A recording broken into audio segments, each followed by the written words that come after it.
পূজা ও মাঙ্গলিক অনুষ্ঠানে খই একটি গুরুত্বপূর্ণ উপকরণ হিসেবে ব্যবহৃত হয়। বিশেষত দুর্গাপূজা থেকে শুরু করে লক্ষ্মী পূজা পর্যন্ত সময়ে বাজারে খইয়ের ব্যাপক চাহিদা দেখা যায়।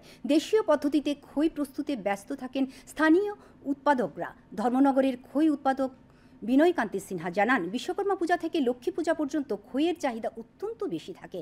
ধর্মনগর, পানিসাগর, কাঞ্চনপুর ও ঊনকোটি জেলায় এখন পর্যন্ত প্রায় ৮ কুইন্টাল খই বিক্রি করেছেন তিনি।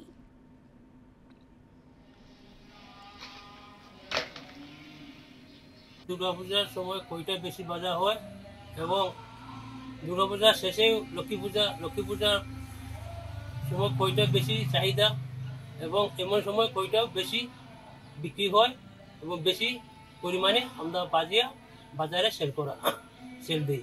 মেশিনের খইটা মার্কেটে চাহিদা কম, লোকের খইটা আমরা যে ভাজি এটাই চাহিদা বেশি।